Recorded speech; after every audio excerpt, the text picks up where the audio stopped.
Om Jnanatirandhasya Jnananjana Shalakaya Chakshuran Militam Yena Tasmai Shri Gurave Namaha. Sannyasis who first consider that the body is subject to death, when it will be transformed into stool, worms or ashes, but who again give importance to the body and glorify it as the self, are to be considered the greatest rascals. A sannyasi is one who has clearly understood through advancement in knowledge that Brahman, he, the person himself, is the soul, not the body. One who has this understanding may take sannyas, for he is situated in the aham brahmasmi position. Brahma bhuta prasanatmana shochati akamshati. Such a person who no longer laments nor hankers to maintain his body, and who can accept all living entities as spirit souls, and then enter the devotional service of the Lord. If one does not enter the devotional service of the Lord, but artificially considers himself Brahman or Narayana, not perfectly understanding that the soul and body are different, one certainly falls down. Patantyadaha. Such a person again gives importance to the body. There are many sannyasis in India who stress the importance of the body. Some of them give special importance to the body of the poor man, accepting him as Daridra Narayana, as if Narayana had a material body. Many other sannyasis stress the importance of the social position of the body as a Brahmana, Kshatriya, Vaishya or Shudra. Such sannyasis are considered the greatest rascals, asattamaha. They are shameless because they have not yet understood the difference between the body and the soul, and instead have accepted the body of a Brahmana to be a Brahmana. Brahmanism, Brahmanya, consists of the knowledge of Brahman, but actually the body of a Brahman is not Brahman. Similarly, the body is neither rich nor poor. If the body of a poor man were Daridra Narayan, this would mean that the body of a rich man, on the contrary, must be Dhani Narayan. Therefore, sannyasis who do not know the meaning of Narayan, those who regard the body as Brahman or as Narayan, are described here as asattamaha, the most abominable rascals. Following the bodily concept of life, such sannyasis make various programs to serve the body. They conduct farcical missions consisting of so-called religious activities meant to mislead all of human society. These sannyasis have been described herein as apattapaha and asattamaha, shameless and fallen from spiritual life. This chapter, and actually this whole section of Bhagavad-gita, is on the topic instructions for civilized human beings. To understand a subject means to understand its visheshta, its specialty. And to understand what is the special characteristic that distinguishes it from others, we also have to compare it with that which it is not. So positive and negative aspects. Positive aspects which belong to that thing or phenomenon, and that which it doesn't possess. Not really anukul. Positive aspects, at least in Sanskrit it wouldn't mean that.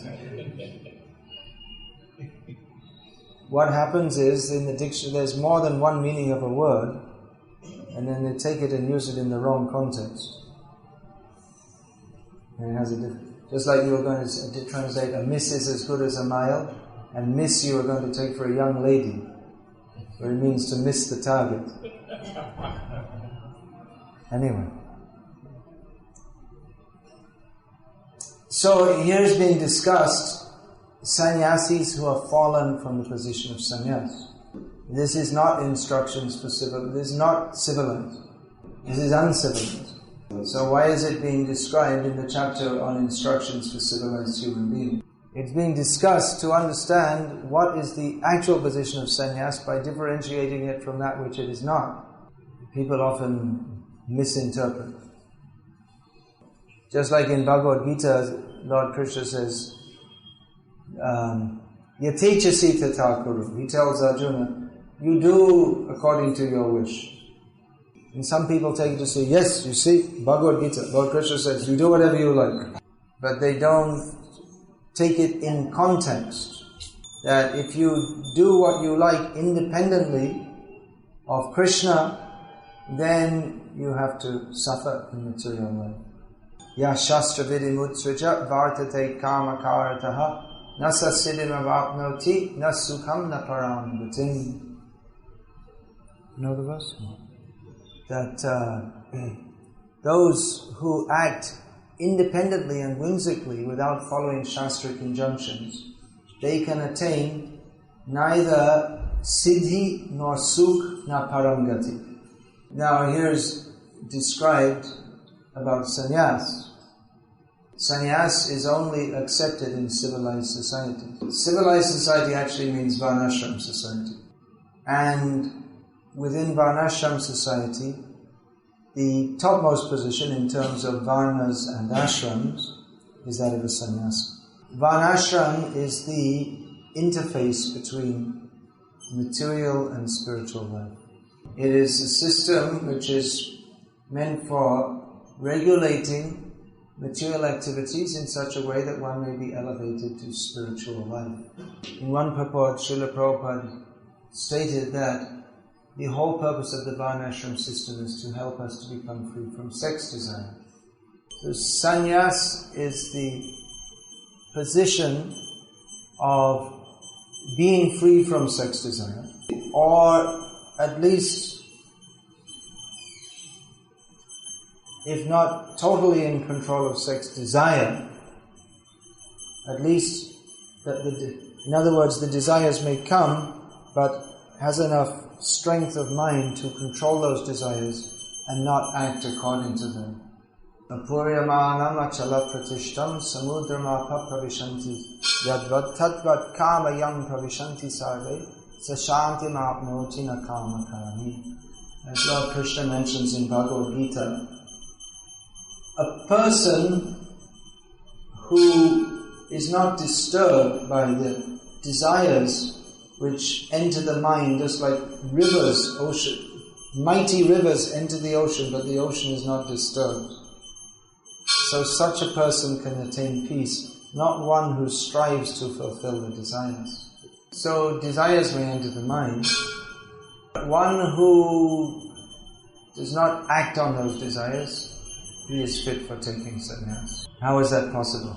When one realizes that everything in this material world is meaningless and temporary, and my real relationship is with Krishna, then one can actually become renounced from material attraction. So who should take sannyas? Everyone should take sannyas. But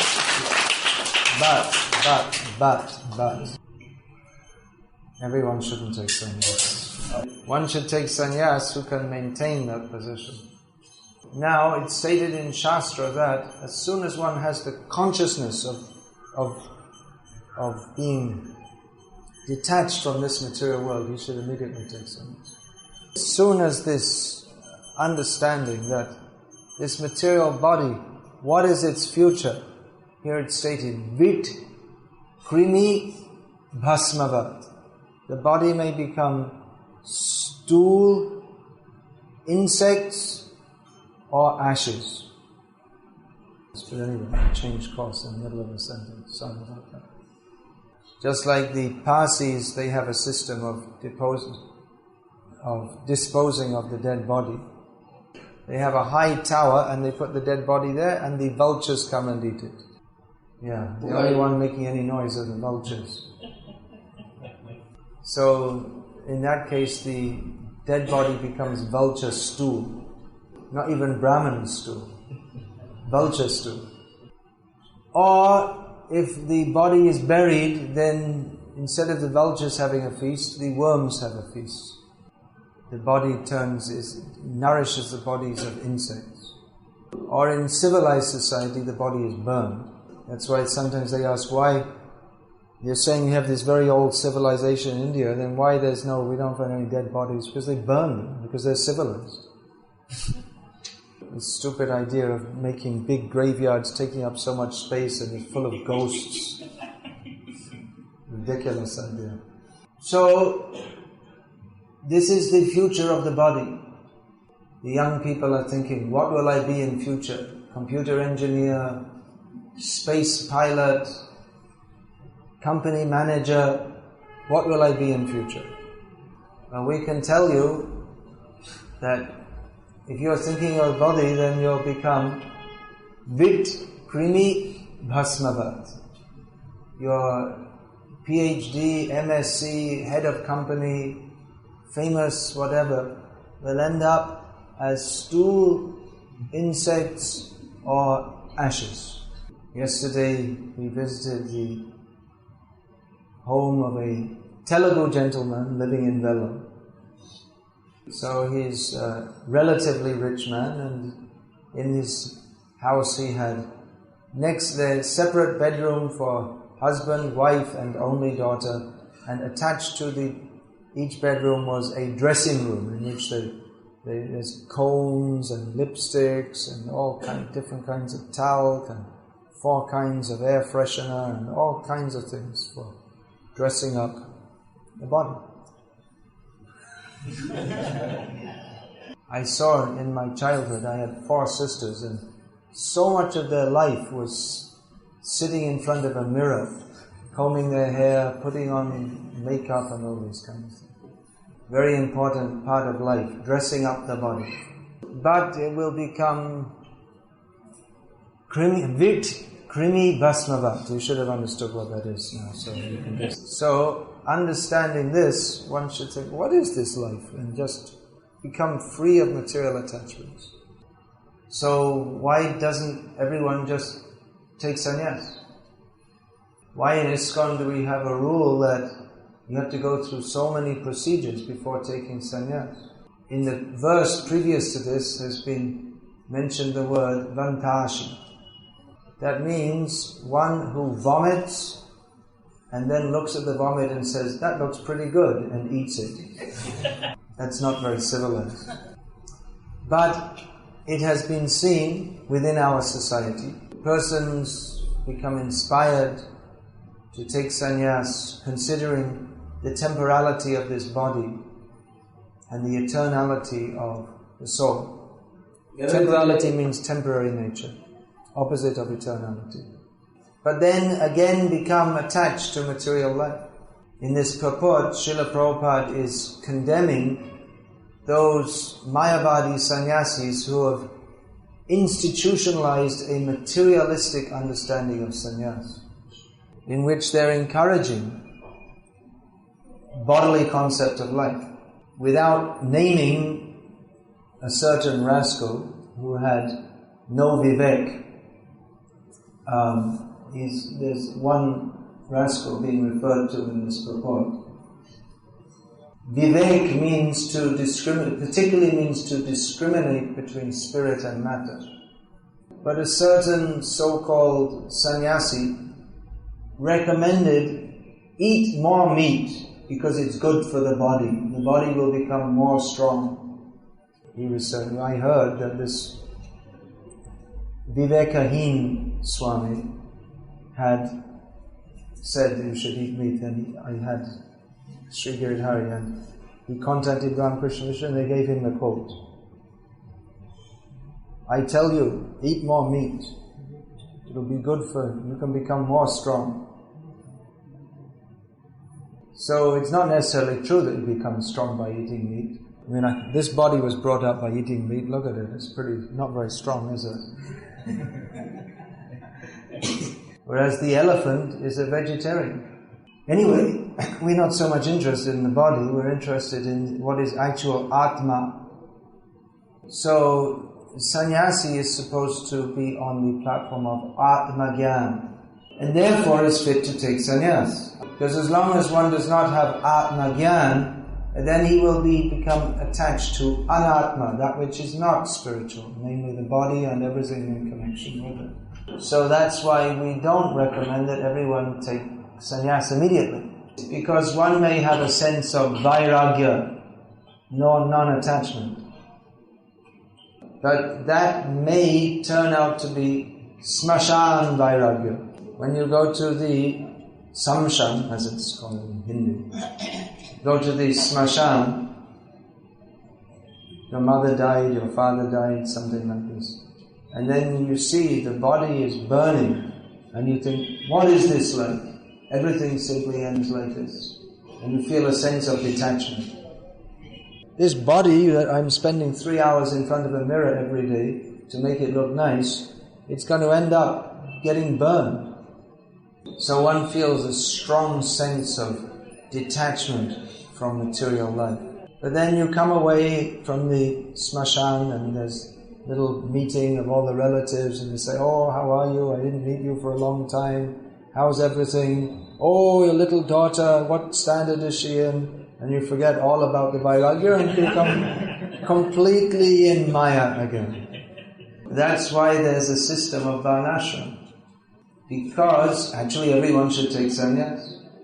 He's telling them they should all immediately take sannyas. No? But not everyone is fit. So there's a system by which one can become gradually detached. Brahmacharya, grihastha, vanaprastha, sannyas. The idea is that one should become gradually detached from material life. It may seem that grihastha life isn't very favorable for becoming detached. But if it's properly followed, then that should help one to progress towards the vanaprastha stage and sannyas stage. And as Lord Krishna certifies in Bhagavad-gita, to be an honest, responsible grihastha is better than being a indulgent so-called sannyasi. So it has to be seen according to the individual. What is their best situation for their advancement? Understanding that we are all meant to become fully attached to Krishna. And that is possible, or a symptom of full attachment to Krishna is full detachment from that which is Krishnetara, conceived of as being not in relationship with Krishna. In other words, detachment from this material world. So everyone is meant for that, but everyone is at different levels. Krishna consciousness is not a race or a competition. I have to show I'm ahead of you. If one wants to accept sannyas just to show I'm better than you, then from the beginning it's not sannyas. From the beginning it's accepted on the wrong basis and one will not be able to sustain. Now, Prabhupada made many sannyasis and most of them did not maintain their vows. Now, many biographical works on Srila Prabhupada are gradually being published. We have Srila Prabhupada Lilamrita, which is quite big if you see the 6 volumes. But even that is only an overview of Prabhupada's pastimes. There are so many details. So in one book, I read Vrindavan Days. That's by the now departed from this world godbrother of ours, Hayagriva Prabhu. So he described how one devotee, 19 years old, had been in the movement about 2 years, came out to Prabhupada and asked for sannyas. Prabhupada said, all right, you can take sannyas. And with very quickly just gave him sannyas. Maybe in those days our devotees were very idealistic. Experience has taught us to be realistic also. What is the samanvay between idealism and realism? The ideal is we should all be completely Krishna conscious and completely detached from this world. But realistically, we are trying to be Krishna conscious, but Maya is still there. She didn't go on holiday. She didn't retire. So you may think it's very idealistic of a young man, 19 years old, with no. I mean, in the Madhva Sampradaya they have so much background of culture, and they have this Bal Sannyas, but they have so much background of culture, and they see astrologically. And who's getting born in such a family anyway? It means by the arrangement of the demigods, the very elevated souls may be born in such a family. But someone coming from a completely different kind of background, what confidence they have to control their desires for the whole of the rest of their life. We may ask that why did Prabhupada give sannyas to such young men? Did Prabhupada really think that they could maintain their vows? Considering the nature of the modern world, especially, it's so sinful. Well, one thing is Prabhupada, he expected the people who took sannyas to be serious about it. He expected everyone to take to Krishna consciousness seriously.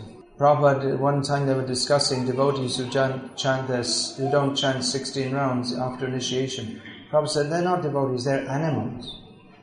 Because they gave a vow, and if they don't follow, that means they're not a human being. Because a human being can make a vow, an animal cannot. So, Prabhupada expected grihastas to follow their vows. At one point, Prabhupada saw so many of he had young women disciples, unmarried, and so many of them were sick all the time. And Prabhupada analyzed, what is the problem? They're not married. It has a psychological basis. So Prabhupada came to this conclusion. He said, okay, you marry this one. He said to the young, you marry this one, is that okay? You marry this one. But next day, got them all married. They conducted 3 marriages the next day. This we get from all these different books, you can see. So, you may say, well, that was, pretty quick. You didn't have much time to think about it. But Prabhupada expected the devotees to be serious about that. It's not that, well, easy come, easy go. There's a saying in English. You make it easily and then you break it easily. But many did not. Many sannyasis and grihastas in our society have not maintained their vows. Srila Bhaktisiddhanta Saraswati Thakur has made 7 comments at the end of the chapter describing Chaitanya Mahaprabhu's rejection of Chota Haridas. That why was Chaitanya Mahaprabhu so harsh that he gave a virtual death sentence to Chota Haridas for the slight aparad of him having some slight sexual deviation, not even physical. So Srila Bhaktisiddhanta Saraswati Thakur commented, one of the reasons is that because if the leaders of spiritual society, the acharyas and the sannyasis, if they don't follow their vows, then this will cause chaos and within Vaishnava society.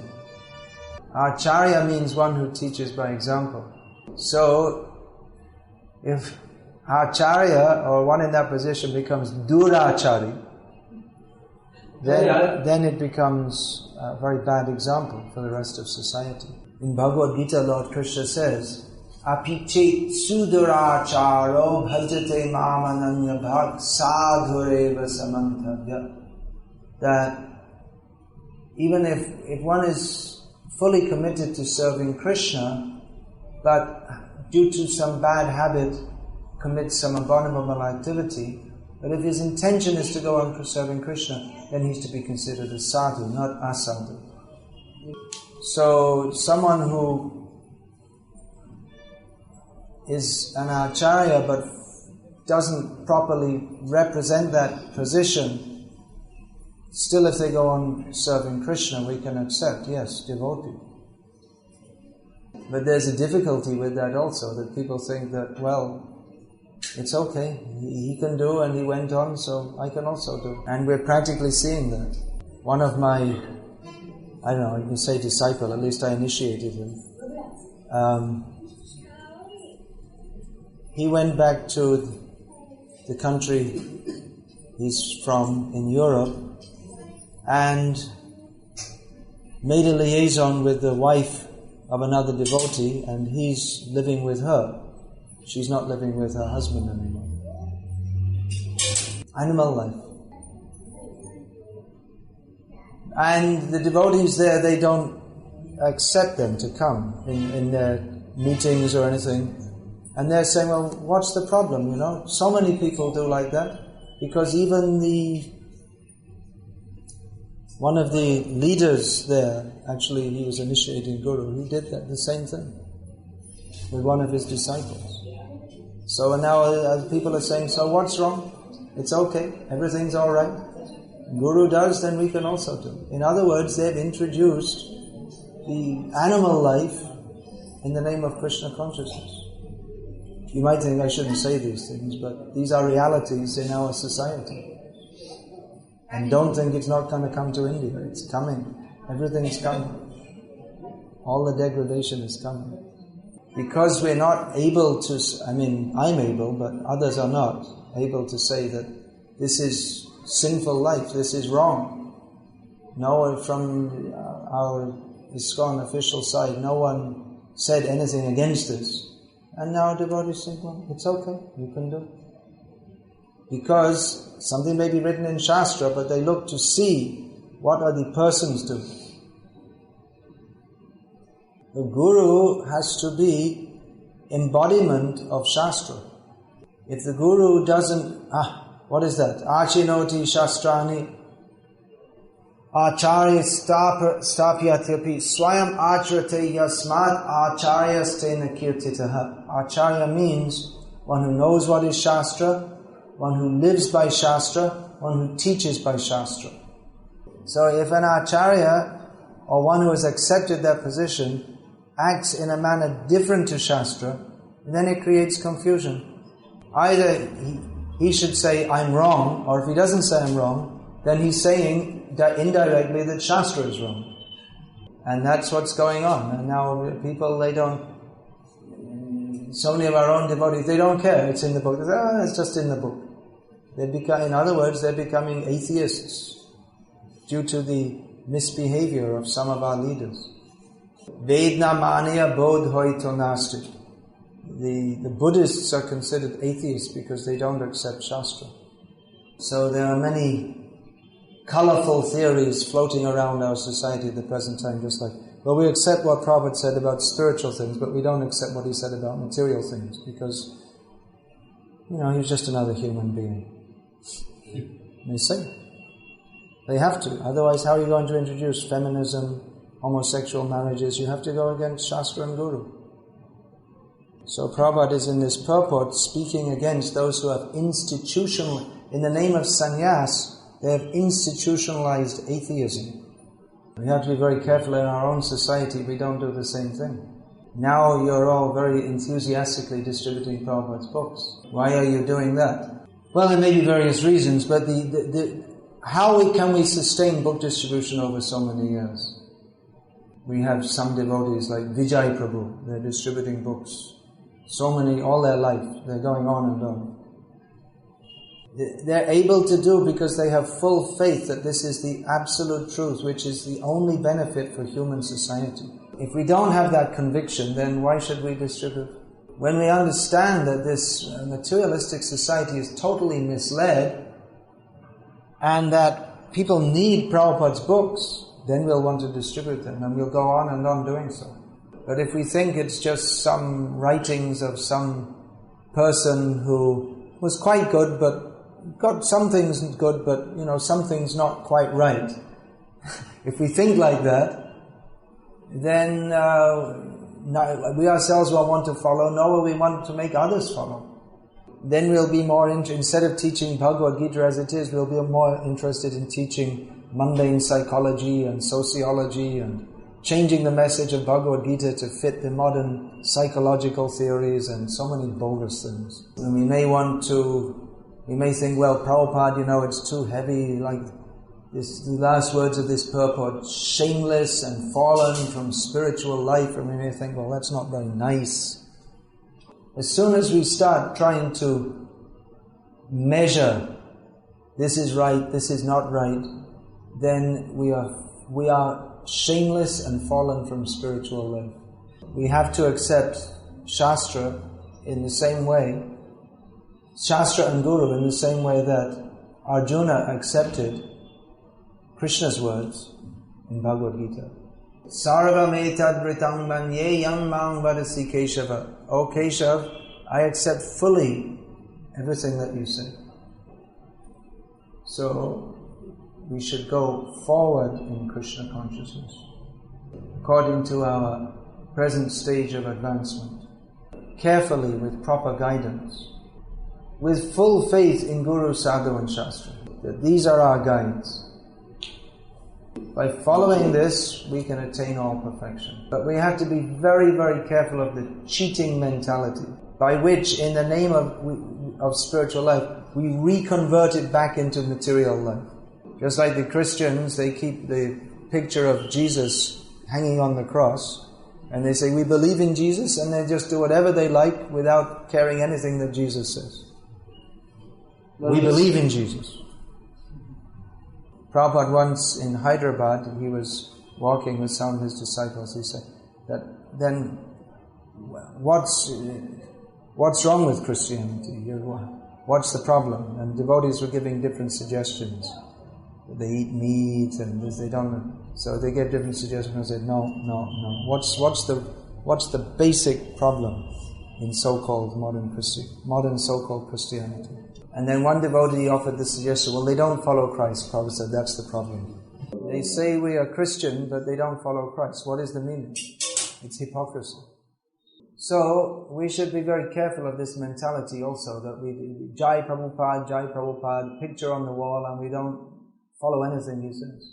Or we follow what we want of what he says, and we don't like half a chicken. We don't follow. We should know what Prabhupada says. Prabhupada said, if you want to know me, read my books. One of our godbrothers claims that Prabhupada speaks to him and gives so many directions, what to do, this, that, the other. But Prabhupada, he already told how we can keep in contact with him after his apparent departure from this world. When a journalist asked Prabhupada, what will happen to this movement when you die? Prabhupada replied, I will never die, I will live forever in my books. So, it's not that just Prabhupada speaking to all of us if we're ready to hear. But that means without personal interpretation. Some devotees, they have this theory that, well, don't think what Prabhupada said at that time, think what he would say now. That was said in the GBC. When they introduced the feminism bill, that was the basis on which they said. He said, Prabhupada said this, and he said, well, what would Prabhupada say now? And then just they threw out everything Prabhupada said and introduced this women's rights bill. So this is very dangerous. That just opens up the whole world of speculation. So we should take very seriously what Prabhupada said. Sometimes devotees say time, place and circumstance. When you hear someone say time, place and circumstance, you know this is an excuse to avoid everything that Shastra has ever given us and just do whatever you like. It's a cheating process. So here in these verses, the cheating of pretending to be a sannyasi but not following is condemned. But this cheating propensity is one of the four materialistic propensities that keeps us tied in material life. Srila Bhaktisiddhanta Saraswati Thakur said, it is better to be born millions of times in the species of worms, insects and lower creatures than to be a hypocrite. So, sometimes devotees say, well, we're trying to be Krishna conscious, we have so many material desires. Okay, it's understood we have material desires. To have material desires doesn't mean necessarily that one's a hypocrite. But to misuse one's position or to cultivate material desires in the name of Krishna consciousness and to twist Shastra to do so, that is hypocrisy. Is there any question about this? You may think this is not proper to say, but the thing is, these things are all in our movement, and just like, without consulting anyone, they just immediately brought in some rule that women can be town presidents and gurus and all these things. So it's something we have to live with. And every devotee has to live with. So we should know, actually. I didn't used to speak these things publicly, but now I do. Because we're living in a movement which doesn't... They're not committed to following Prabhupada's instructions. Yeah, you have a question? The question is, the person whom you said, by eating meat, he was probably by eating meat, like a strong body. Yeah. Was he a meat eater? No. Who, Vivekahin Swami? Yeah. Yeah, sure he was. It's right there in his autobiography. He was sitting in America, and he was at some place, and they were having meat, and they said, Swami, you won't do this, will you? And they said, but isn't it all one? Everything's all one? And he said, I thought about it, it was right, and I said, okay, give it to me also. And there's something else he describes, that he was in Vrajamandal, and then he saw some Chandal using the hookah. And then he walked past, and then he thought, well, why should I hate the Chandal?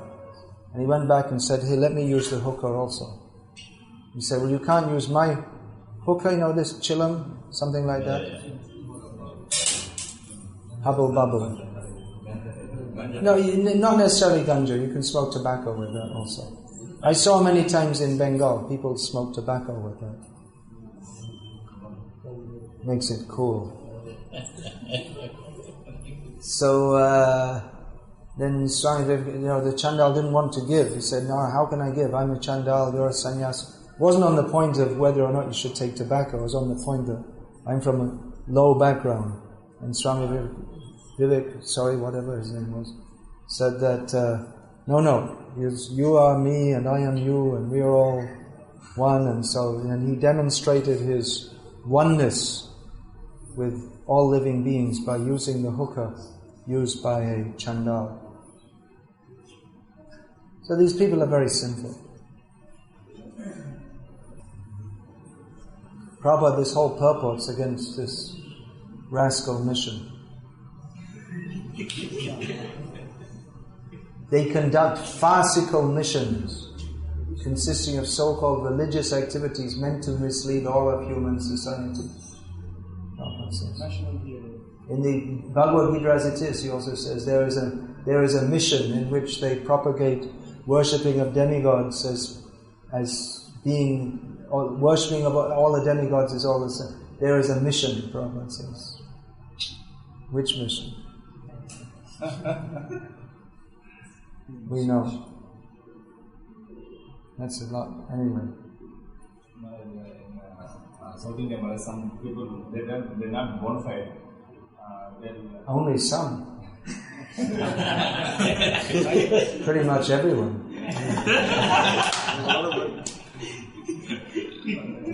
Sometimes they chant this Lord's name also. They get in Sukriti, they do. Yeah, it depends on their attitude.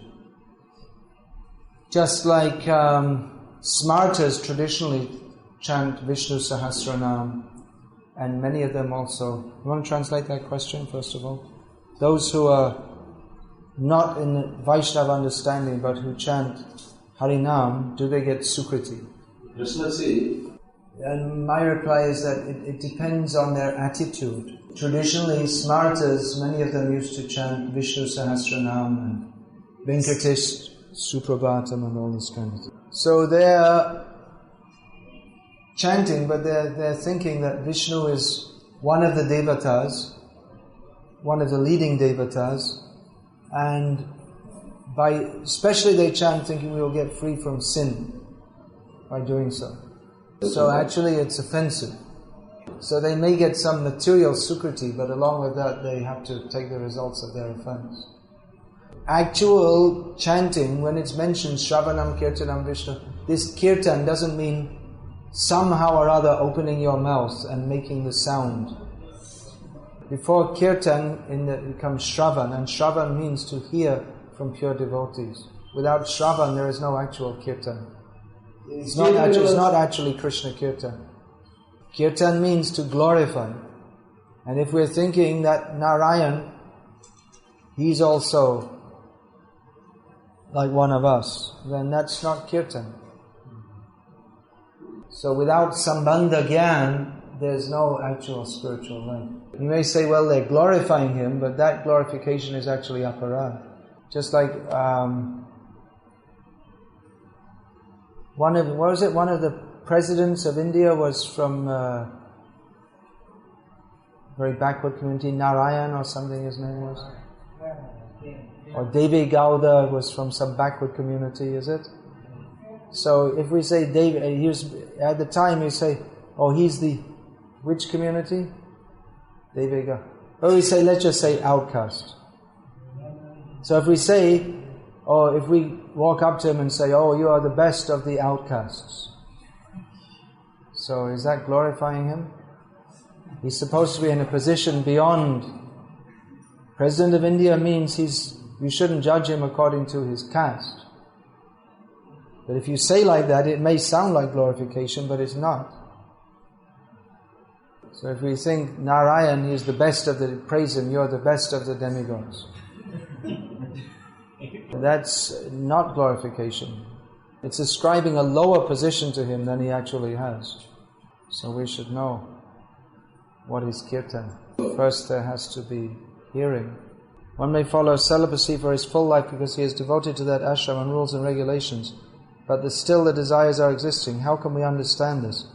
Yeah, desires may go on, but if we have the determination to follow, and especially to serve Krishna, that's the main point of being a brahmacharya, sannyasi, or even a grihastha, is to serve Krishna. So desires may be there, but Krishna will see what we are doing, what is our sincere desire to serve him.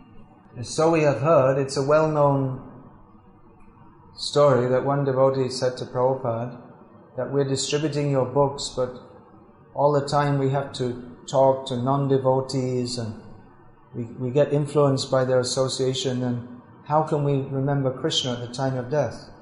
So Prabhupada said, if you distribute my books throughout your life, then at the time of death, Chaitanya Mahaprabhu will come and personally take you back to Krishna.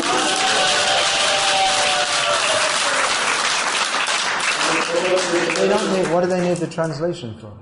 They all...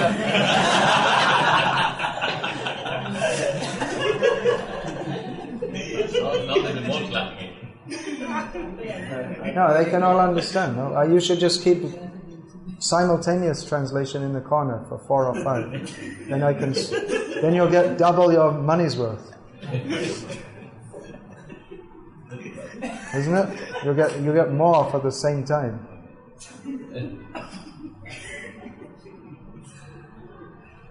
Money's worth. I mean, it's not paid performance.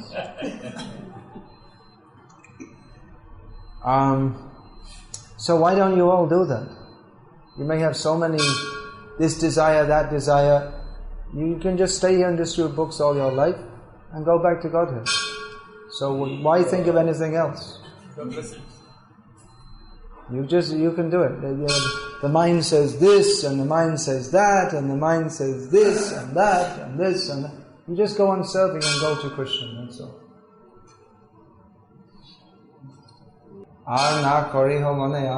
No other desire. Just do this. Another time Prabhupada, devotee asked him that, well, can we really go back to Godhead in this life? Prabhupada said, we're making so many efforts distributing these books and preaching and making all arrangements for others to go back to Godhead, and then we won't? Of course we will. One of Prabhupada's godbrothers passed away recently. He was a few years ago. So he was giving a lecture in a public place, and it's talking about Harinam Mahima. And then in the end someone asked, is it really true that you can go to Vaikuntha by chanting Harinam? It's doubtful. So he said, certainly, we'll definitely go, not only to Vaikuntha, we shall go to Golok by Harinam. And he became very excited, and he was very old, and he went to Golok, just like that. So, what did you say? One question. Because Prabhupada so much clear in the purport, it says when we keep on pushing books out and doing, then we can establish this movement in the world. But I was shocked to see when the World Sankirtan newsletter on the website, there is a password. Because some of the workers will not like all these, and that's why only those who have a password can see the World Sankirtan. It is not good. I was shocked. Then write one of your letters to Mayapur Shashi. Otherwise it comes in the, automatically comes in the book distribution seminar on Com. You can write to Mayapur Shashi, he's the one who does it. There may be some reason that it may be some people may misuse that information, different governments, this, that. I don't know. They probably have some reason.